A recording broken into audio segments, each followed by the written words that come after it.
ఇవాళ ముఖ్యమంత్రి అమెరికా పోయినరు. నాకున్న సమాచారం మేరకు అసలు ఈ ప్రభుత్వం మొత్తం కూడా అమెరికా నుంచి నడుస్తున్న విధంగా ఉన్నదని చెప్పి సందర్భంగా తెలియజేస్తా ఉన్నాను.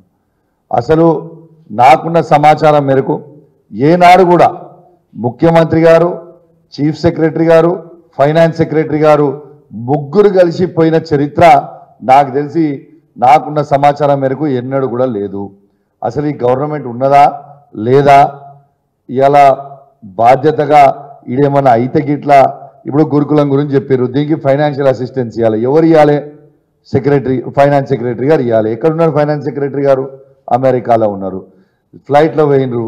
ఇలా జుమ్ అని తీసుకొని పోయి మంచిగా ఇట్లా ఎగురుకుంటా జుమ్ అని పోయి మన ముఖ్యమంత్రి గారు, చీఫ్ సెక్రటరీ గారు, ఫైనాన్స్ సెక్రటరీ గారు పోయి అమెరికాలో ఉన్నారు.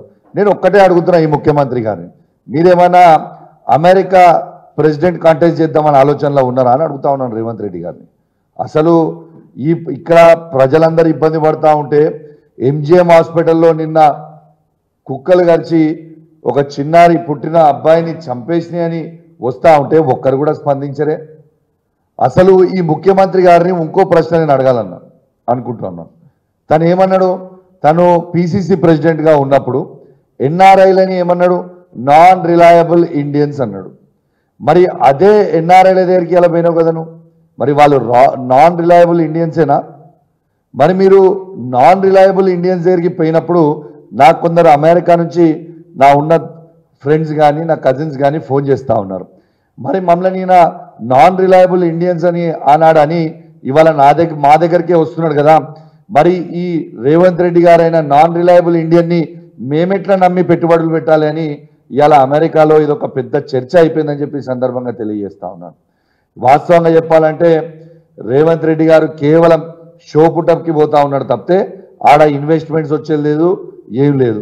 మొన్న గోడీ వచ్చింది, 8,000 కోట్లు తెచ్చిన డావోస్ నుంచి చెప్పిండు. ఇలా గోడీ లేదు, బోడీ లేదు. ఈయన అన్ని బోడీ మాటలు పెట్టుడు, బోడీ మాటలు చెప్పుడు తప్పితే ఆడ గోడీకి ఉన్న ఇన్వెస్ట్మెంటే వాళ్ళకి టర్న్ ఓవరే లేదు. 8,000 కోట్ల రూపాయల ఇన్వెస్ట్మెంట్ వచ్చిందని చెప్పిండు. ఇది స్వయంగా మా మాజీ మంత్రివర్యులు కేటీఆర్ గారే చెప్పారు అసెంబ్లీలో. అసలు గోడీ అనే దానికి టర్న్ ఓవరే లేదు, 8,000 కోట్ల ఇన్వెస్ట్మెంట్ వచ్చిందని ఎట్లా వచ్చిందని చెప్పండి అని చెప్పిండు. అంటే రేవంత్ రెడ్డి గారు చేసే పనులేంది? గోడీ వచ్చిందని చెప్పుడు, ఆ అన్ని బోడీ మాటలు చెప్పుడు. నంబర్ 1. నంబర్ 2, రెండోది ఇవాళ ఏం చేసిండు? వాళ్ళ తమ్ముడు ఒక కంపెనీ 15 రోజుల ముందు ఫ్లోట్ చేసి ఆయన సంపాదించిన అక్రమ సొమ్ము, మళ్ళా చెప్తున్నా, ఆయన సంపాదించిన 10 నెలల్లో సంపాదించిన అక్రమ సొమ్ముని కన్వర్ట్ చేసుకోవడానికి 15 రోజుల క్రితం ఒక కంపెనీ ఫ్లోట్ చేసి ఇన్వెస్ట్మెంట్లు వచ్చినాయి అని చెప్తా ఉన్నాడు. ఇవాళ కావాలంటే ఆ బర్రెని ఈయనే కొనుక్కోవచ్చు. ఆ బర్రె ఎక్కడైతే 5 లీటర్ల పాలు ఇస్తుంది ఆ బర్రెని ఈయనే కొనుక్కోవచ్చు. ఆ బర్రె అమెరికా బర్రె అని చెప్పి ఇది 50 లీటర్ల పాలు ఇస్తుంది రాబాయ్ అని చెప్పి అమ్ముతా ఉన్నాడు. అంటే ఎవరిని పిచ్చోళ్ళని చేస్తున్నావు? ఎన్ని రోజులు పిచ్చోళ్ళని చేస్తావు? ఇది ఏం పద్ధతి అని నేను ఈ ముఖ్యమంత్రి గారు నేను అడుగుతా ఉన్నాను. ఖచ్చితంగా ముఖ్యమంత్రి గారు మీరు అనుకుంటున్నట్టు పిల్లి కళ్ళు మూసుకొని పాలు తాగి ఎలా ఎవ్వరు చూస్తలేరని అనుకుంటున్నట్టు తెలంగాణ ప్రజలు మీరు చేసే ప్రతి పనిని గమనిస్తూ ఉన్నారు. ఇంకా ఎంత సిగ్గుమాలిన స్టేట్మెంట్ అంటే నిన్న వాళ్ళ సెక్రటరీయో వాళ్ళ గాంధీ భవన్ నుంచి మాట్లాడుతాడు. అవును, మా ముఖ్యమంత్రి గారి తమ్ముడు పెట్టిండు కంపెనీ, ఆ కంపెనీ 1000 కోట్లు పెడతా అంటున్నాడు. ఏమి 1000 కోట్లు? నీ కంపెనీ ఎక్కడిది? నీ కంపెనీ టర్న్ ఓవర్ ఎక్కడిది? ఆ 1000 కోట్లు ఎక్కడి నుంచి వచ్చినాయి? ఏడు నుంచి పెట్టినావు? ఇంత సిగ్గుమాలంగా దయచేసి తెలంగాణ ప్రజలందరినీ కూడా గమనించమని కోరుతా ఉన్నాను. అసలు ఆ కంపెనీ ఫ్లోట్ అయిందే 15 రోజులలో. 15 రోజులలో 1000 కోట్ల రూపాయల ఇన్వెస్ట్మెంట్ ఎక్కడి నుంచి పెడతారు? దయచేసి ఆలోచన చేయండి నేను విజ్ఞప్తి చేస్తా ఉన్నాను. అంటే ఇది 1000 కోట్ల రూపాయల స్కాము. ఖచ్చితంగా ఇది చాలా పెద్ద స్కాము.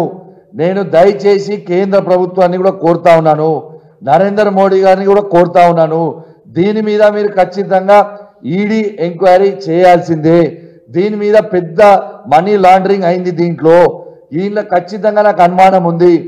ఎందుకంటే మీరు ఆలోచన చేయండి, 15 రోజులల్లా కంపెనీ ఫ్లోట్ చేసి 15 రోజులలో 1000 కోట్ల రూపాయల ఇన్వెస్ట్మెంట్ చేసినామని అంటే ఇది స్కామా కాదా ఒక్కసారి మీరు ఆలోచన చేయండి.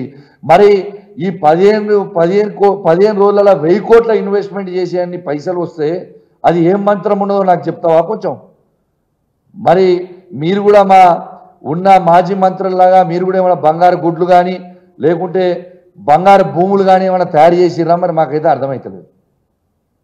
ఖచ్చితంగా దీని మీద ఎంక్వైరీ జరగాలి. This is a very very serious issue. This is a serious concern for the state of Telangana. ఇది చాలా సీరియస్ ఇష్యూ. ఎందుకంటే ఇలా ఎంత అవినీతి జరుపుతున్నది 10 రోజులు కాలే. మా మొన్న క్రిషాంక్ గారు చెప్పినట్టు 10 రోజులు కాలే 7 స్కాముల. ఇంత సిగ్గుమాలిన చర్య అని చెప్పి నేను మీ ద్వారా యావత్ తెలంగాణ ప్రజలకి తెలియజేస్తూ మరియు దాంతోపాటు ఖచ్చితంగా నేను కోరుతా ఉన్నాను, అసలు మెడికల్ డిపార్ట్మెంట్ ఉన్నదా లేదా? అసలు హెల్త్ మినిస్టర్ గారు ఉన్నారా లేదా? అసలు ఈ ముఖ్యమంత్రి గారు ఉన్నారా లేదా? అసలు నా హుజరాబాద్ నియోజకవర్గంలో 100 బెడెడ్ హాస్పిటల్ ఉంటుంది, అద్భుతంగా నడుస్తుంది. మా కేసీఆర్ గారి ప్రభుత్వం ఉన్నప్పుడు, మా ప్రభుత్వం ఉన్నప్పుడు మేము నెలకి 200 డెలివరీలు చేసేది. హుజరాబాద్లో 200 ఫ్రీ డెలివరీ చేసి కేసీఆర్ కిట్ ఇచ్చి ఇలా మగబిడ్డ పుడితే 12,000, ఆడబిడ్డ పుడితే 13,000 ఇచ్చి ఆ తల్లి బిడ్డల్ని ఇద్దరిని క్షేమంగా ఇంటికాడ దింపి వచ్చేది కేసీఆర్ గారి ప్రభుత్వం ఉన్నప్పుడు. ఇవాళ ఎంత బాధ అనిపిస్తుందంటే ఆ హుజరాబాద్ హాస్పిటల్కి పోతే మొన్న 100 బెడెడ్ హాస్పిటల్ ఒక్క బెడ్లో 4 పేషెంట్స్ ఉన్నారు. మొత్తం 100 బెడ్ హాస్పిటల్లో 4 పేషెంట్స్ ఉన్నారు కేవలం.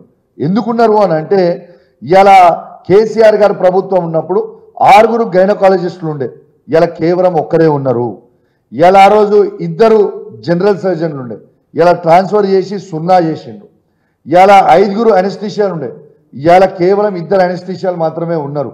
ఇలా ఈఎన్టీ ఉండే, ఇలా ఈఎన్టీ లేకుండా చేసిండు. ఇలా ఈ పరిస్థితి ఎందుకు తీసుకొని వస్తున్నారని నేను అడుగుతా ఉన్నాను.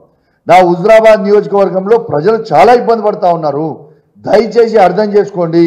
ఆ రోజు గైనకాలజిస్టులు 6 ఉంటే 1కి తీసుకొని వచ్చిండ్రు, ఆర్తో 1 ఉంటే 0కి తీసుకొని వచ్చిండ్రు, జనరల్ సర్జన్స్ 2 ఉంటే 0కి తీసుకొని వచ్చిండ్రు, అనెస్థిషియా 5 ఉంటే 2కి తీసుకొని వచ్చిండ్రు, ఈఎన్టీ 1 ఉంటే 0కి తీసుకొని వచ్చిండ్రు. మరి పేషెంట్స్ ఎట్లా రావాలని నేను అడుగుతా ఉన్నాను. అదేవిధంగా మా జమ్మికుంట హాస్పిటల్లో కూడా 70 నుంచి 100 డెలివరీలు ఫ్రీగా చేసేది. ఇలా డెలివరీలు ఫ్రీగా చేసేది ఇలా జమ్మికుంట హాస్పిటల్లో కూడా గైనకాలజిస్ట్ని తీసేస్తే ఇలా మొత్తం క్లోజ్ అయింది, 0కి వచ్చింది. చాలా బాధ అనిపిస్తూ ఉంది. దయచేసి ప్రభుత్వానికి నా హుజరాబాద్ నియోజకవర్గ ప్రజల పక్షాన మీకు దండం పెట్టి చెప్తున్నాయా, దయచేసి నా మీద కోపం ఉన్నా, కేసీఆర్ గారి మీద కోపం ఉన్నా, కేటీఆర్ గారి మీద కోపం ఉన్నా, హరీష్ రావు గారి మీద కోపం ఉన్నా మా మీద తీర్చుకోండి తప్పితే మా ప్రజల మీద తీర్చుకోకుండా మీ దండం పెట్టి చెప్తున్నాం. ఇలా ఒక్క డెలివరీ చేయాలంటే ప్రైవేట్ హాస్పిటల్లో 30,000 నుంచి ₹1,00,000 వరకు తీసుకుంటున్నాం. పేదోడు ఏడు నుంచి పెట్టుకుంటాడు. ఇలా అదే విధంగా ఇలా గవర్నమెంట్ హాస్పిటల్లో అయితే ఫ్రీగా డెలివరీ అవుతుంది. కేసీఆర్ గారి ఉన్నప్పుడు ఫ్రీగా డెలివరీ చేసేది. మీకు కేసీఆర్ గారి పేరు ఇష్టం లేకపోతే కేసీఆర్ గారి పేరు పెట్టుకోకండి, ఇంకో పేరు పెట్టుకోండి. ఇలా అద్భుతమైన పథకం అది. కేసీఆర్ కిట్ అనేది అద్భుతమైన పథకము. మీరు రాజీవ్ గాంధీ గారి పేరు పెట్టుకుంటారా, ఇందిరమ్మ పేరు పెట్టుకుంటారా, లేకుంటే రేవంత్ రెడ్డి గారి పేరు పెట్టుకుంటారా, పెట్టుకోండి, మాకు అభ్యంతరం లేదు. కానీ ఆ పథకం అనేది దయచేసి మీకు దండం పెట్టి చెప్తా ఉన్నాను, డాక్టర్స్ని ఇవ్వండి, ఆ పథకాన్ని కంటిన్యూ చేయండి అని చెప్పి ఈ మీడియా ద్వారా యావత్ తెలంగాణ ప్రజల పక్షాన మీకు దండం పెట్టి చెప్తా ఉన్నాను. ప్రజలని ఇబ్బంది పెట్టకండి. అదేవిధంగా కంటి వెలుగు అని ఒక చాలా గొప్ప పథకం ఈ భారతదేశమే మొత్తం తిరిగి చూసేలాగా కేసీఆర్ గారు దాన్ని లాంచ్ చేశారు 5 ముఖ్యమంత్రితో ఈ భారతదేశంలో. ఇలా 1 కోటి మంది పైచిలకు ఇలా కంటి వెలుగు అనేది వాళ్ళ కళ్ళు చూసి అద్భుతంగా వాళ్ళ కళ్ళ ప్రాబ్లం ఉంటే అద్భుతమైన సర్జరీలు చేయించడం, ఫ్రీగా అద్దాలు ఇచ్చినాము, వాళ్ళకి ఫ్రీగా ఐ డ్రాప్స్, మెడిసిన్స్, కళ్ళకు సంబంధించినవి చేసినాము, క్యాట్రాక్ట్ సర్జరీలు చేసినాము. ఇవన్నీ చేసినాము. ఎందుకు పని చేస్తున్నారు? మీ ప్రాబ్లం ఏంది భయ? నాకు అర్థమైతలేదు. ఎందుకు తెలంగాణ ప్రజల్ని ఇబ్బంది పెడుతున్నారు? ఇలా అవ్వలని తాతలని వాళ్ళని పిల్లలు చూసుకోకపోతే కేసీఆర్ గారు వాళ్ళ పెద్ద మనవన్లాగా పెద్ద కొడుకులాగా వాళ్ళ అవ్వలని తాతల కోసము ఇబ్బంది అవుతుంది, పిల్లలు చూసుకుంటలేరు అన్న గొప్ప ఆలోచనతోని వాళ్ళకి కంటి ఆపరేషన్లు చేయించిండ్రు, వాళ్ళకి అద్దాలు చెక్ చేయించి ఫ్రీగా వాళ్ళకి సైట్ వస్తే అద్దాలు, అద్భుతమైన అద్దాలు తెప్పించి ఇచ్చారు. ఎందుకు పోయి మీకు ఈ కోపం, ఎందుకు ఈ హరాస్మెంట్ చేస్తారు జనాలని? వాళ్ళు ప్రజలు చేసిన తప్పేంది? మీకు ఓట్లు వేసి మిమ్మల్ని ముఖ్యమంత్రి చేసి కాంగ్రెస్ ప్రభుత్వం తీసుకొచ్చుడేనా ప్రభుత్వం ఇవాళ ప్రజలు చేసిన తప్పు ఏంటిది? అసలు మీ బాధ ఏంది? మీరు ముఖ్యమంత్రి అయిపోయినరు, మీ ప్రభుత్వం వచ్చింది, మీరు దించాలనుకున్న కేసీఆర్ గారిని దించిండ్రు, అయిపోయింది. అరే మీరు పనులు చేయరాదు రూపాయి ప్రజలకి, పనులు చేయకుండా ఈ హరాస్మెంట్ ఎందుకు చేస్తున్నారు? ప్రజల్ని కడుపు రగిలిపోతా ఉంది. దయచేసి నేను రిక్వెస్ట్ చేస్తూ ఉన్నాను, మీకు డిమాండ్ చేస్తూ ఉన్నాను, ప్రజల్ని ఇబ్బంది పెట్టొద్దు అని కోరుకుంటూ సెలవు తీసుకుంటా ఉన్నాను. జై తెలంగాణ, జై కేసీఆర్. ఇంతకుముందు మా తమ్ముడు ఒకడు అడిగిండు, నేను నీకు సవాల్ విసురుతున్నా భయ్యా, స్కూళ్ళ గురించి అడిగిన మా అన్న కూడా చెప్పిండు, ఈ భారతదేశంలోనే ఈ మాట్లాడేటోడు 100 మాట్లాడతాడు, సొయ్యి లేకుండా మాట్లాడడానికి గాలి మాటలు మాట్లాడుతున్నాడు. నేను సవాల్ విసురుతా ఉన్నా ఈ వేదిక మీద నుంచి, ఈ భారతదేశంలో ఏ కాంగ్రెస్ పరిపాలిస్తున్న రాష్ట్రమైనా కానివ్వండి, బీజేపీ పరిపాలిస్తున్న రాష్ట్రమైనా కానివ్వండి, తెలంగాణ కేసీఆర్ గారు ఇచ్చిన దానికంటే బెస్ట్ ఎడ్యుకేషన్ చూపిస్తే నా ముక్కు భూమికి రాపి క్షమాపణ చెప్తా. భారతదేశంలో ఎక్కడ లేని విధంగా 1000 గురుకుల స్కూళ్ళను నిర్మాణించి ఒక్కొక్క విద్యార్థి మీద 1,25,000 రూపాయల ఖర్చు పెడుతుండు. ఇలా కేసీఆర్ గారు మాత్రమే దాని ఇన్ఫ్రాస్ట్రక్చర్, నేను ఛాలెంజ్ చేసి చెప్తున్నా భయ, కమలాపూర్లో కూడా మా దగ్గర గురుకులం స్కూల్లో ఉంది. Any international school you take, either you take Indus, you take Aga Khan, you take Srinidhi International School, our NJP school is on par with any international school in this state or in this country. This is the truth of life. నువ్వు మాట్లాడంగానే ఏదో అయ్యేది కాదు కదా. ఇలా నేను నీకు చెప్తున్నా brother, నా కాన్స్టిట్యున్సీ నుంచి సీట్లు అన్నీ ఆన్లైన్ అయినాయి. నేను దాదాపు 2000 మందికి లెటర్లు ఇచ్చిన సీట్లు ఇవ్వమని. ఎంత డిమాండ్ ఉంది? 1:100 డిమాండ్ ఉంది ఇవాళ పరిస్థితి, ఇలా గురుకుల school. This is the truth, this is the fact. ఇలా దాదాపు 6,50,000 మందికి ఇలా 1,25,000 రూపాయలు ఖర్చు పెడుతుంది ఏకైక ప్రభుత్వం. అది కేసీఆర్ గారు ప్రవేశపెట్టిన స్కూళ్ళు, రెసిడెన్షియల్ స్కూళ్ళు. ఆ పథకము అద్భుతమైన పథకం అని చెప్పి ఈ సందర్భంగా తెలియజేస్తా ఉన్నాను. ఇలా వాస్తవంగా మా వాడు మాట్లాడిన కాబట్టి నేను ఎక్కువ మాట్లాడలే, కానీ వాస్తవంగా నిజంగా బాధాకరమైన విషయం తను చెప్పింది. మరి కేసీఆర్ గారు ఉన్నప్పుడు ఇట్లాంటి ఇన్సిడెంట్లు ఎందుకు కాలేదు 10 సంవత్సరాల? ఇవాళ ఎందుకు అవుతున్నాయి? ఎందుకంటే ఎవరికి ఏం తెలియదు, ఎవరికి సొయ్యలేదు, ఎవరికి ఏం తెలియదు, అసలు సొయ్యలేదు ఎవరికి. అసలు ఎడ్యుకేషన్ మినిస్టర్ ఉన్నాడా అండి? Where is the education minister? Yeah ఆత్మహత్యలు అవుతుంటే who is the education minister? Honourable chief minister గారు education minister. Where are you? ఈడ పిల్లలు చచ్చిపోతుంటే నువ్వు పోయి జల్సాలు చేస్తున్నావా అమెరికాలో? ఇంకొక మంత్రి నిన్న మాట్లాడుతాడు, ఇలా మేము ఇన్వెస్ట్మెంట్లు తెచ్చినప్పుడు ఏమన్నా చేస్తా. అరే మీ లెక్క మేము డ్రామాలు చేయలేదయా. బాజాబ్తు ఇన్వెస్ట్మెంట్లు కేటీఆర్ గారు బయటికి పోయినప్పుడు ఈ బోడీ లాంటి కంపెనీలు తీసుకురాలేదు. జబర్దస్త్ కంపెనీలు తీసుకొచ్చినాం, ఫాక్స్కాన్ని తీసుకొచ్చినాం, అమెజాన్ని తీసుకొని వచ్చిండు, అద్భుతమైన తీసుకొని వచ్చిండు, ఇన్ఫ్రాస్ట్రక్చర్ క్రియేట్ చేసిండు, అద్భుతమైన జాబులు క్రియేట్ చేసిండు. ఇది వాస్తవం కాదా? మీ లెక్క డ్రామాలు చేయలేమేం. మీరు ఈ 10 నెలలు అవుతుంది, ఒక్క గవర్నమెంట్ జాబ్ అన్నా మీరు ఇచ్చిర్రా? ఒక్క ప్రైవేట్ జాబ్ అన్నా మీరు ఇచ్చిర్రా?